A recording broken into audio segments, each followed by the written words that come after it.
Il y a un jeu qui me fascine doucement depuis quelques années, c'est un jeu qui s'appelle Trackmania auquel je joue assez rarement puisqu'il faut très vite faire des efforts et de manière assez ironique considérant le contenu de cette chaîne, avec l'âge, je sens qu'en tant que joueur, je m'éloigne petit à petit de tous les jeux qui demandent de faire des efforts sur le long terme. C'est peut-être d'ailleurs pour ça que je ne peux pas m'empêcher de regarder des individus pour qui l'effort est un élément indispensable de l'expérience du jeu vidéo, pour ça aussi que je n'ai pas pu détourner le regard quand j'ai découvert l'existence de Deep Fear. Deep Fear, c'est un circuit Trackmania gigantesque, gangréné par des bugs visuels, cette monstruosité qui n'en a peut-être d'ailleurs pour vous pas encore l'air. C'est un circuit affreusement complexe pour une myriade de raisons différentes qui ne demandent pas aux joueurs qui s'essayent à ces virages seulement un niveau de classe mondiale, mais aussi, et c'est là que le bas blesse, une détermination, une pertinacité poussée si loin qu'elles en frôlent l'aveuglement. Terminer ce circuit comme il a été conçu pour requiert que le joueur qui s'y essaye donne bien plus que ce qu'il semble acceptable d'attendre d'un individu qui joue simplement à un jeu vidéo. Et pour comprendre tout ça, comme d'habitude, on va revenir à la source. Alors je me permets juste de me détacher un peu de mon écran, déjà parce que ça fait du bien. Je me trouve d'ailleurs dans un endroit assez mignon qui n'est pourtant pas loin de la grande ville dans laquelle j'habite, mais surtout pour me permettre de regarder l'heure. Ça fait à peu près 1 minute que la vidéo a commencé, et si je regarde cette montre, c'est pour vous parler de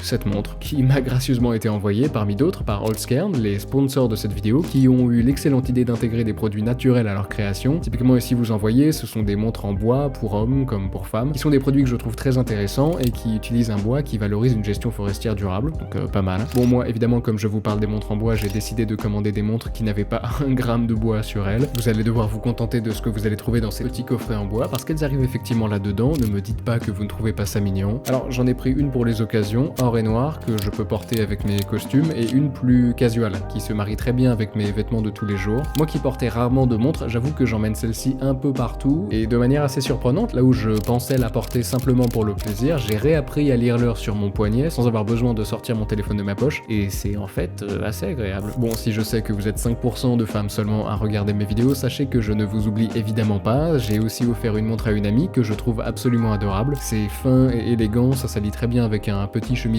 blanc par exemple, que vous pourriez d'ailleurs associer aux lunettes ou aux bijoux ou au sac à main que propose Holzkern. Si leurs produits vous intéressent, n'hésitez pas à jeter un coup d'œil à la description, dans laquelle vous trouverez un lien pour accéder à leur site, sur lequel vous pourrez utiliser le code EGO15 pour profiter de 15% de réduction. Et oui, je vais utiliser mon propre code promo pour acheter d'autres montres.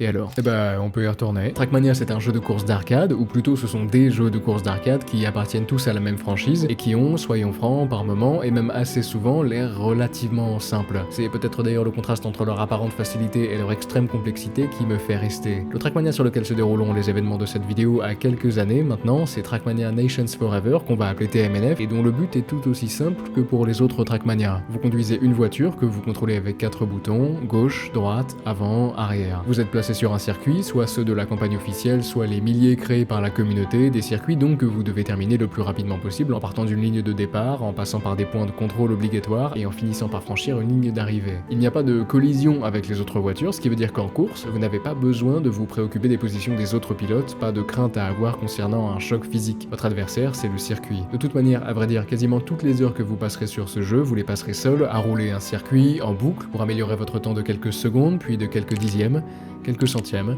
quelques millièmes. On trouve sur Trackmania différents types de circuits, mais le plus populaire est ce qu'on appelle la tech, la piste standard sur laquelle les roues accrochent très bien, avec beaucoup de virages tendus, et sur laquelle surtout se sublime la mécanique la plus importante du jeu, le drift, soit le dérapage, visible aux traces des roues sur la piste, et qu'on enclenche en tournant sa voiture dans le sens désiré, et en maintenant le frein plus ou moins longtemps. Pour devenir bon en Trackmania, il faut devenir bon en drift, une maîtrise qui, couplée à une lecture de la piste, à une gestion des vitesses, et à une analyse des lignes, donne au jeu toute sa complexité. Trackmania, c'est un jeu de précision pure, précision de trajectoire, associée à une précision de timing, le tout sur des circuits qui ne sont jamais les mêmes et qui demandent aux joueurs de s'adapter en permanence, utilisant un instinct forgé par des milliers d'heures à apprendre comment réagit la voiture sur telle portion de route, puis sur telle autre, et affrontant d'autres joueurs sur des cartes qui vont voir des individus se battre pour quelques centièmes, voire quelques millièmes de seconde à peine. Trackmania, c'est un jeu de détails dont les mécaniques vont bien plus loin que ce que ces seules 4 touches nécessaires pourraient laisser imaginer. Bon, ça c'est le jeu de base, mais notre histoire va se dérouler sur une piste qui appartient à un genre à la fois similaire à la tech et à la fois très différent. Si ça c'est de la tech,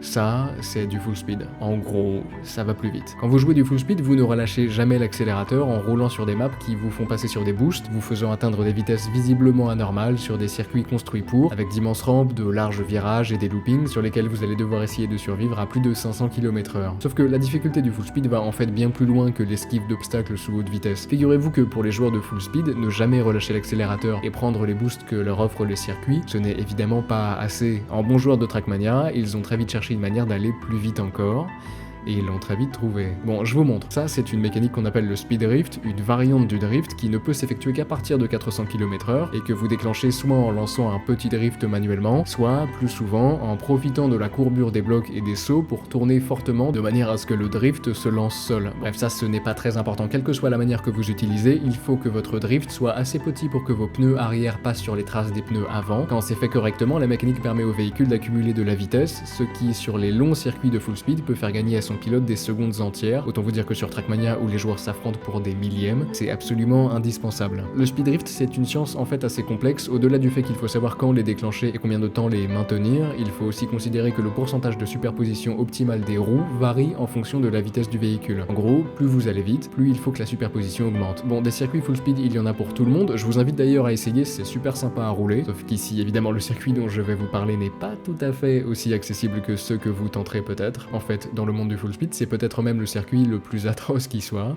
et vous connaissez à vrai dire déjà son nom. Nous voilà de retour sur Deep Fear, de son vrai nom 128 puissance 3, Deep Fear, que son créateur lui a donné en raison de sa taille. Là où un circuit classique de Trackmania se situe généralement à l'intérieur d'un stade dans un espace de 32 blocs dans toutes les directions, une zone déjà généralement plus qu'assez grande pour n'importe quelle map, Deep Fear occupe un espace de 128 blocs dans toutes les directions. Pour vous donner une idée, pendant que mon PC est en train de brûler en essayant de charger toute la map, le stade qu'on a vu quelques secondes plus tôt, il est juste là. C'est grand. Peut-être parce que la map, quand on ne fait aucune erreur, et on en reparlera, dure quasi exactement 10 minutes, et qu'en full speed, chaque minute de gameplay requiert de grands espaces. Ce que provoque surtout cette taille gigantesque, on l'a vu plus tôt, c'est une souffrance des ordinateurs qui cherchent à la faire tourner, comme vous le prouvent ces belles images à 20 fps, et moi je n'ai pas besoin de jouer. La première difficulté de cette map, c'est bien son poids. Deep Fear est créé en 2015 des mains d'un mappeur roumain spécialiste du full speed du nom de Winty, et la map durant ses premières années d'existence n'est jamais terminée, principalement parce qu'elle n'est pas joué. Les joueurs en entendent en fait très vite parler et n'hésitent pas à récompenser la map après avoir vu la vidéo de présentation. Le problème, c'est que ceux qui s'y essayent en jeu sont immédiatement découragés par le fait qu'il est très difficile de faire tourner le circuit correctement, quelle que soit la puissance de leur PC. En fait, sur Deep Fear, ce n'est pas seulement que votre jeu devient lent, c'est même qu'il crache. Il faut attendre 5 longues années pour que le problème soit réglé. Un mode du nom de TM Limiter va permettre aux joueurs de ne charger qu'une zone définie autour du joueur, évitant d'avoir à faire tourner le circuit entier en permanence. On est en 2020, donc, et le premier à décider sérieusement de se mettre à la complétion de Deep Fear en apprenant que le circuit n'a jamais été fini par un joueur, c'est Virtual. Vous le connaissez peut-être déjà, Virtual c'est aujourd'hui de loin le plus gros créateur de contenu Trackmania, un Norvégien très sympa qui a connu il y a 3 ans une croissance spectaculaire sur YouTube et qui est aussi un excellent joueur de Trackmania. Alors en 2020 ce n'est pas le géant de Trackmania qu'il est aujourd'hui et il n'a pas non plus tout à fait le même niveau, mais c'est déjà un très bon joueur, connu pour ses cuts sur les circuits de la campagne officielle de TMNF et qui décide de tenter la complétion de Deep Fear en stream. Ce genre de choses c'est toujours très bon pour vous donner une idée de la difficulté d'un circuit. J'aurais pu le jouer moi-même et ne jamais passer le premier checkpoint, que ça ne vous aurait pas vraiment renseigné sur sa difficulté. Moi, je ne suis pas bon au jeu. Virtual, lui, en 2020, l'est déjà. Alors, sur Twitch, il commence à jouer Deep Fear, une map qui, quand elle est faite d'une traite, dure théoriquement une dizaine de minutes. Le Norvégien prend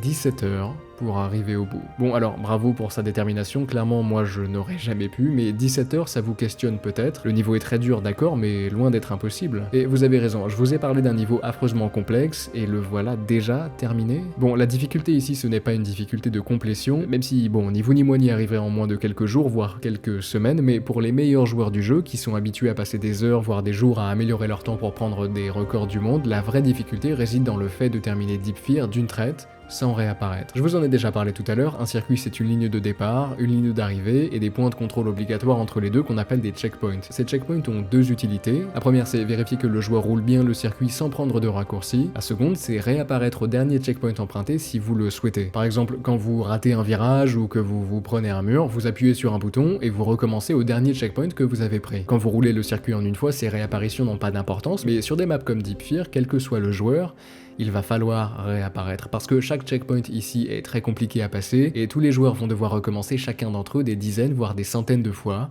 les uns à la suite des autres. C'est de ça dont parle l'histoire que je vous raconte, des joueurs qui luttent pour finir Deep Fear en réapparaissant le moins de fois possible, de manière à avoir les meilleurs temps possibles, avec, comme d'habitude, à la clé, le record du monde. Ce qui est amusant, c'est que lorsque Virtual termine Deep Fear en 17 heures, le 1er juin 2020, devenant le premier individu à terminer le circuit en 5 années, le jour même, 2 autres joueurs le terminent juste après lui. Execution en 2h32 et Don't Care en 2h18. Ce qui différencie ces deux joueurs de Virtual, c'est que eux sont de base des joueurs full speed. Execution, un Norvégien, va terminer le circuit 2 fois de plus en 24 heures, puis il laissera rapidement Deep Fear de côté en tant que joueur. Don't Care, un joueur américain de 20 ans, va rester un peu plus longtemps. Lui, à la base, il joue la map parce que Virtual l'a joué en stream. Alors il a ouvert son jeu, lancé Deep Fear et s'est attelé à la tâche. Il s'arrêtait parfois pour regarder Virtual jouer et reprenait ensuite, terminant donc le circuit en un peu plus de 2 heures. Les jours qui suivent, Execution et Don't Care vont très vite, considérablement améliorer le record du monde jusqu'à descendre 3 jours seulement après la première complétion du circuit, jusqu'à 30 minutes et 56 secondes par Don't Care. Ok, ça c'était l'histoire de la renaissance de la map. Maintenant, c'est l'heure d'introduire notre personnage principal,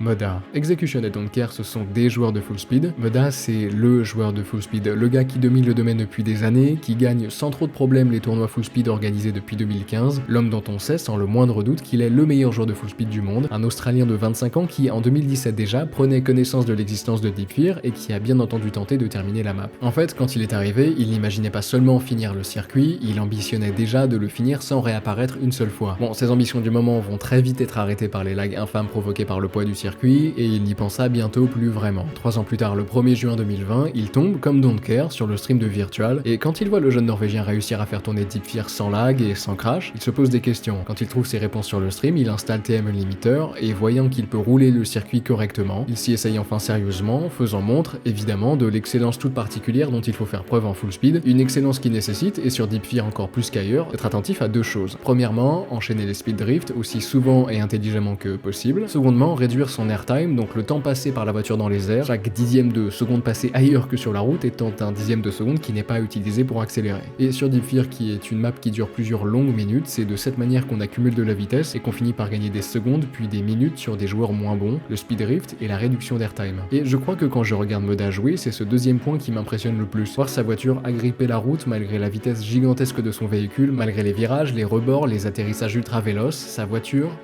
colle. Ça va d'ailleurs très vite se voir, quand il arrive pour terminer Deep Fear le 5 juin 2020, il prend 6 heures pour aller au bout, mais en ayant subi un crash en plein milieu, et tout juste après, il fait un temps de 30 minutes et 26 secondes seulement, en empruntant, comme Don't Care et Execution avant lui, une arrivée alternative et prenant par là même, sans attendre, le record du monde. Une heure plus tard, Don't Care, qui continue à jouer, le reprend en descendant tout juste sous les 20 minutes. Voilà, maintenant je vous laisse intégrer la chose suivante, ce record de Don't Care le 5 juin 2020 à 17h36, c'est la dernière fois qu'un joueur autre que Moda prend un record du monde sur Deep Fear. Je peux laisser quelques secondes à Don't Care pour profiter du moment, on peut regarder la map en même temps si vous voulez. Tiens d'ailleurs, je profite de la pause pour préciser que je n'ai pas pu faire grand chose à tous ces petits bugs visuels, j'espère que ça ne vous dérange pas trop. Le circuit a été mappé comme ça en fait, considérez que ça fait partie de la déco, du coup j'en profite aussi pour caler certains des dizaines de plans que j'ai filmés ruinés par ces bugs, c'est l'occasion. Ok, le 9 juin 2020, Moda reprend le record du monde en 17 minutes et 53 secondes. Et ça ne paraît déjà pas si loin des 10 minutes. Ce n'est d'ailleurs finalement peut-être pas si compliqué d'aller chercher une run en no respawn. Si ? Si. C'est l'heure de vous présenter Deep Fear sérieusement. On trouve sur le circuit 9 checkpoints qui durent tous plus ou moins une minute chacun. On va d'ailleurs parler en minutes plutôt qu'en checkpoint. Chaque minute étant compliquée parce que Deep Fear va s'assurer que vous ayez, et ça va vous surprendre, beaucoup de vitesse. Bon, comment est-ce qu'un circuit s'assure que vous ayez beaucoup de vitesse? En fait, c'est assez simple. Il va placer régulièrement sur votre chemin des transitions, donc des passages d'une plateforme à une autre, avec de l'air entre les deux. Ce que ça veut dire, c'est que vos roues décollent de la route et doivent coller à la prochaine, le tout entre 500 et 900 km/h. Si certaines de ces transitions sont inoffensives, la plupart sont risquées, qu'un bout de roue tape 1 mm trop bas et votre voiture peut partir dans tous les sens. À chaque fois que vous verrez l'un de ces petits sauts effectués correctement, rappelez-vous que c'est parce que c'est Moda qui joue que ça se passe bien, et que même lui doit être immensément attentif à ce que sa voiture garde à chaque saut un angle qui frôle la perfection. Beaucoup de ces transitions vont faire office de ce qu'on appelle des speed checks, ou des endroits qui vont valider ou non votre vélocité. Si vous n'avez pas la vitesse requise pour l'un de ces speed checks, vous tapez un rebord et vous devez réapparaître au checkpoint précédent. Des speed checks sur Deep Fear, il y en a évidemment partout, ce qui demande aux joueurs qui s'essayent à une complétion propre du circuit d'être toujours dans l'excellence. Réduire son airtime au dixième près, calculer ses lignes au millimètre près, et effectuer des speed drifts parfaits quand c'est possible,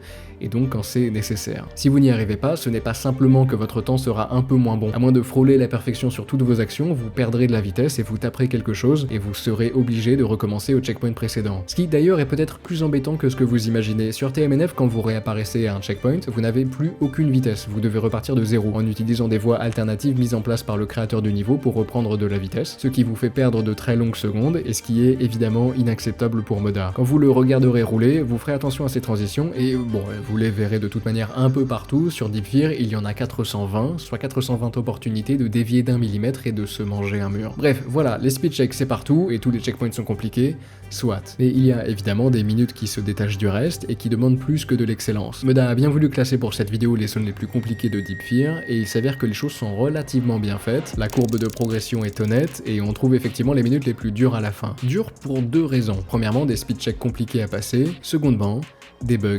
TMNF c'est un jeu qui a 15 ans et qui est infesté de bugs, comme des speed drifts qui ne se lancent pas sans raison, ou des ranchtime, des bugs durant lesquels la voiture tape ses bordures de route noire alors que ce sont simplement des continuations plates de la piste, et bon, ça tape. Ou des landing bugs aussi qui voient la voiture perdre instantanément beaucoup de vitesse sur un atterrissage presque parfait et qui n'aurait jamais dû provoquer une perte de vitesse. Bon, que la difficulté d'un circuit soit en partie affectée par des bugs, c'est triste, mais c'est une réalité avec laquelle les joueurs de Trackmania se sont en fait très vite accommodés. Pour eux, c'est normal, c'est TMNF, alors ils continuent à avancer. Donc pour reprendre, quand on regardera des runs, partez du principe qu'à partir de la 7ème minute à peu près, et plus encore à partir de la 9ème, on tombe dans l'extrême difficulté. Juste après ceci dit que je vous parle du passage le plus tendu de la run, la dernière minute, et même cruellement, le dernier saut.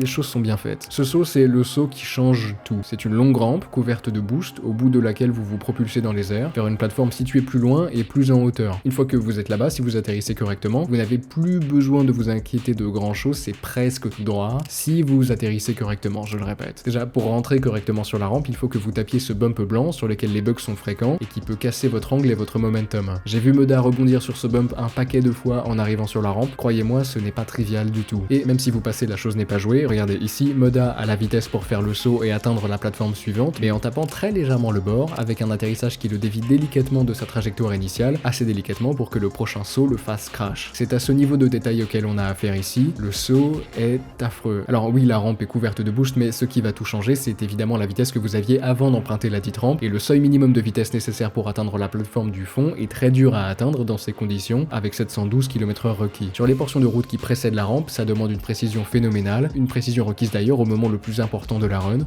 le tout dernier, celui qui détermine votre réussite ou non sur l'un des circuits les plus mythiques et les plus difficiles de l'histoire du jeu. C'est ça que Moda doit affronter, et d'ailleurs je le répète une dernière fois, cette histoire n'en est pas une de compétition entre deux joueurs. Ici, l'Australien est seul. C'est entre lui et Deepfear. Et son aventure ne va évidemment pas s'arrêter au 9 juin 2020 avec ses 17 minutes et 53 secondes, 14 juin, 16 minutes 43, 18 juin, 14 minutes 09, 18 juin toujours, 12 minutes 40. Et si son jeu crash juste après, l'empêchant de sauvegarder le replay, peu importe, puisque quelques jours seulement plus tard, le 23 juin, il fera 12 minutes 07 et descendra finalement le record le 1er juillet à 10 minutes et 56 secondes. Ce temps du 1er juillet 2020, il est important parce que Moda rentre à ce moment-là dans la zone des 10 minutes. 10 minutes, ça veut dire qu'il n'a fait ici qu'une erreur, à 7 minutes 44 de run, où il clippe un morceau de route en diagonale. Là, on commence à sérieusement s'approcher du Graal. Il aurait suffi de quelques millimètres de différence pour que la run soit réussie, et ça ne fait qu'un mois que Moda a terminé la map pour la première fois. C'est tout de même le signe qu'il risque de la finir sans respawn dans les jours, allez, soyons fous, disons les semaines qui viennent. Non. En fait, ce n'est que le début. On est le 1er juillet 2020, donc Moda fait son record du monde, et le jour même sort le tout dernier Trackmania, Trackmania 2020, qui est plus ou moins le même jeu, c'est assez évident visuellement, et que Moda va décider de prendre au sérieux pour une raison en particulier. S'il était jusqu'à présent un joueur très largement spécialisé dans le full speed, il commence depuis quelques temps à développer des ambitions professionnelles. Trackmania a une scène pro depuis longtemps, qui commençait sérieusement à se développer sur Trackmania 2, le jeu qui précède Trackmania 2020, et qui va justement continuer sa lancée sur ce dernier. Et ça intéresse beaucoup Moda. Si le retard qu'il a pris petit à petit sur TM2 s'est accumulé lorsqu'il jouait du full speed, ce nouveau Trackmania, avec ses nouveaux environnements et ses nouvelles mécaniques, va mettre tout le monde sur un pied d'égalité. Là, tous les joueurs pros vont devoir apprendre de nouvelles techniques sans la moindre avance. Moda va mettre Deepfear de côté et s'entraîner très sérieusement sur TM20, jouant de très longues heures sur ce dernier opus, effectuant une préparation mentale importante avec une spécialiste, et puis participant à 6 semaines de compétition permettant aux meilleurs candidats d'avoir une chance de rejoindre la ligue officielle la plus élevée de Trackmania, la TMGL. Sur ces 6 étapes de qualification se déroulant sur 6 semaines, donc, Moda en gagne 3. Plus tard, il affronte des joueurs de TMGL pour déterminer qui a le niveau pour rester ou accéder à cette ligue. L'Australien termine premier au classement général, mettant enfin le pied dans la Trackmania Grand League. C'est là que jouent tous les meilleurs joueurs de la planète, des joueurs professionnels qui gagnent leur vie avec Trackmania et qui s'affrontent pour la plupart depuis des années. Bon, ceci dit, on est en décembre 2020, Moda vient tout juste de se qualifier pour la saison suivante qui commencera le 24 janvier 2021, ce qui veut dire qu'il n'a pas à jouer immédiatement. Alors évidemment, parce qu'il n'oublie pas, il décide de rouvrir TMNF, l'ancêtre du jeu sur lequel il est désormais professionnel,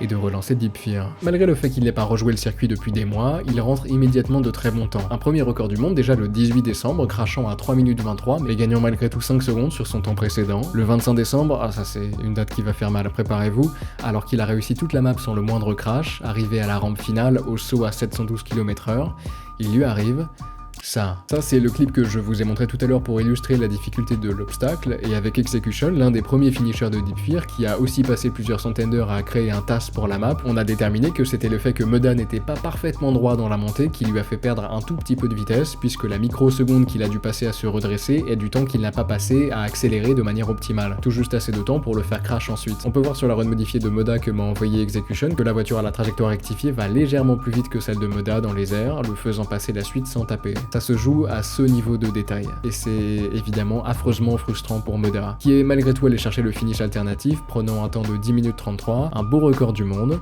ce qui n'empêche pas la chose de piquer. Sans se laisser abattre, ceci dit, le 30 décembre, Moda décide de lancer un stream et de terminer Deep Fear comme il le faut. Un stream qui dure 17 heures d'affilée, et durant lequel Moda prend ce temps, 10 minutes et 6 secondes. C'est monstrueux. En fait, on pourrait même croire à regarder ce temps que l'Australien n'a pas crash, sauf que si, en fait, à 9 minutes et 2 secondes, sa voiture, en sortie de looping, s'est très légèrement penchée vers l'avant, ce qui lui a fait rater sa transition, tuant l'espoir d'une run sans respawn. Bon, je sais qu'ici, il n'a pas l'air extrêmement mécontent, il l'est. Je crois qu'il faut que je vous parle un peu plus de Moda. Je ne sais pas vraiment si c'est quelque chose qui peut se ressentir avec les quelques rares extraits vidéo que j'ai passés de lui, mais Moda c'est un homme qui est très investi. Quand il fait quelque chose, il le fait sérieusement. Les joueurs pros de la TMGL vont d'ailleurs très vite le comprendre, Moda joue énormément, il se donne à 100%, et s'il n'est à ce moment-là pas le meilleur joueur du monde, il se donne plus que n'importe qui d'autre. Tellement en fait qu'il se fera souvent, les mois suivants, charrié par les autres professionnels. Ce qu'ils regretteront d'ailleurs plus tard, je me permets de le préciser. Bref, c'est vous dire à quel point l'Australien se donne. Et se donner à ce point sur une map aussi difficile, aussi injuste, aussi implacable que Deep Fear, au bout d'un moment, ça commence à avoir un impact sur votre santé mentale. C'est du moins ce qui arrive petit à petit à Moda, pour qui Deep Fear devient une vraie source d'angoisse. Il a déjà accumulé plusieurs centaines d'heures sur un seul circuit, à le relancer encore et encore et encore, la même vitesse absurde, les mêmes transitions affreuses, les mêmes bugs incontrôlables en boucle, toujours des runs qui ne diffèrent les unes des autres que dans les crashs que subit Moda. Et ça devient lourd. Et 10 minutes 06, ça a beau être un record du monde, un temps titanesque sur un circuit titanesque, pour Moda, ce n'est rien d'autre qu'un échec. Alors il s'éloigne de Deep Fear. La TMGL reprend et Moda s'y plonge complètement. En 2021, il fait d'excellents résultats, se plaçant 4ème parmi les meilleurs joueurs du monde sur la finale de sa première saison. Une saison qui sera d'ailleurs remportée par Carl Jr., le meilleur joueur de Trackmania du moment. Ah non, attendez, Carl Jr. c'est le meilleur joueur de Trackmania depuis 10 ans. En fait, c'est le GOAT incontesté, celui qui refuse depuis des années de rendre sa couronne et qui a même l'audace de continuer à s'améliorer. Ouais, il faudra bien que je vous en parle un jour. Bref, la même année, Moda joue les championnats du monde où il se fait cette fois-ci éliminer en phase de groupe. Les championnats du monde que Carl remporte, une fois de plus. En juillet 2021, Moda relance Deep Fear quelques jours mais abandonne très vite. Le poids du circuit est toujours trop lourd. Alors en 2022, fidèle à lui-même, il se relance corps et âme dans sa carrière professionnelle, jouant plus que jamais et se préparant pour la finale de la saison et puis pour les championnats du monde. Après une saison extrêmement chaotique due à un nouveau format très particulier et que Moda va dominer, ce dernier arrive finalement lors des playoffs le 24 avril 2022 en grande finale, tout au sommet du monde professionnel de Trackmania, avec un match en 1v1 contre un adversaire que tout le monde connaît bien à vrai dire, mais que personne ne tient à affronter, évidemment, Carl Jr. Le niveau dont les joueurs font preuve lors de ce duel final est stratosphérique, les deux sont excellents, chaque manche est tendue et Carl et Moda se retrouvent finalement en situation d'égalité temporaire. Ils ont chacun remporté 2 circuits et sont tous les deux sur le circuit final en statut de finaliste. Traduction, celui qui gagne ce dernier round gagne le titre. Et vous allez pouvoir observer que quand je vous disais que Trackmania était un jeu qui se jouait à des détails, je ne vous mentais pas. Over the uphill and downhill, no jump. Carl is still getting closer. It's still the same gap. Moda trying to hold on. The last jump to the side, who wins? TMGL this season, Carl barely overtaking the lead. Moda is gonna go for the more speed. Whoever gets it best here wins, and Moda will have some more speed. Who gets there? It's so close. We can't see points.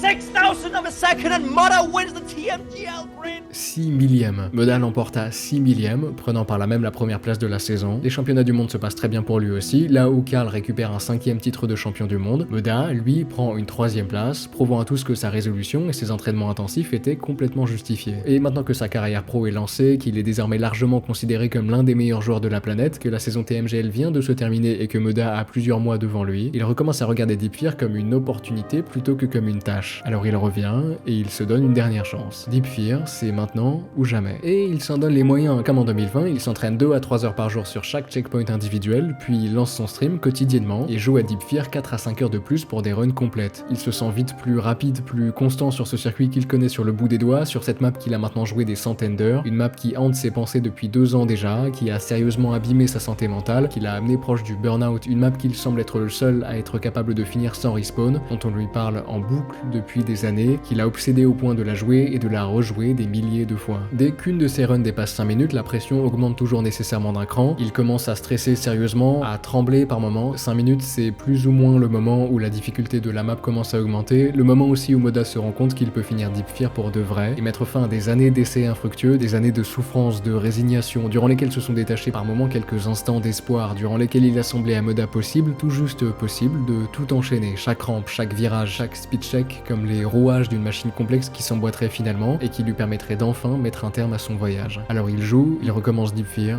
en boucle, encore, et encore, et encore. Et puis, le 13 octobre 2022, à 17h23, il se passe quelque chose de très spécial.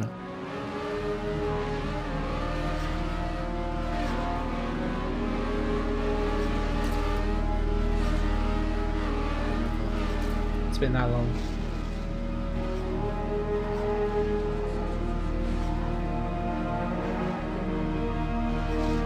Maybe F2C.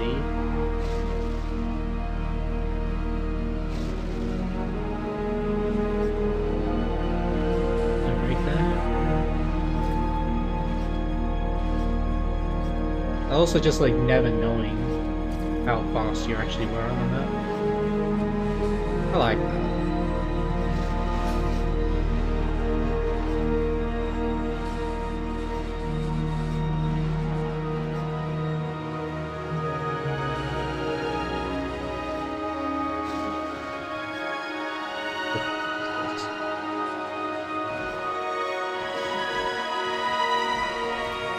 Nice, sweet it is. Alright, I like this.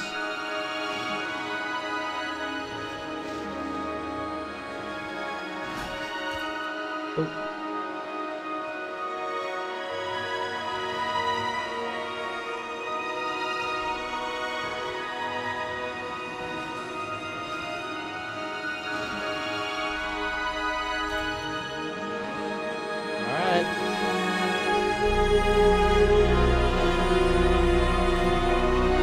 Rage 712.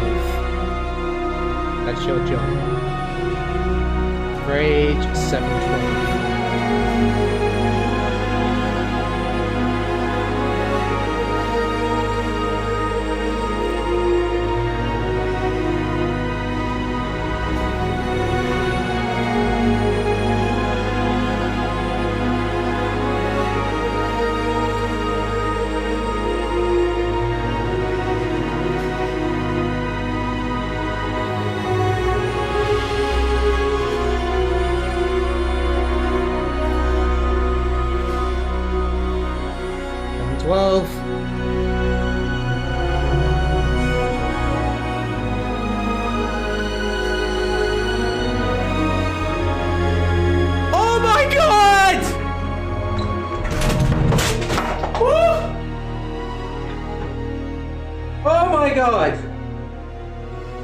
God! No way!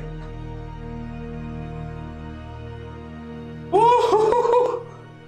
Yo!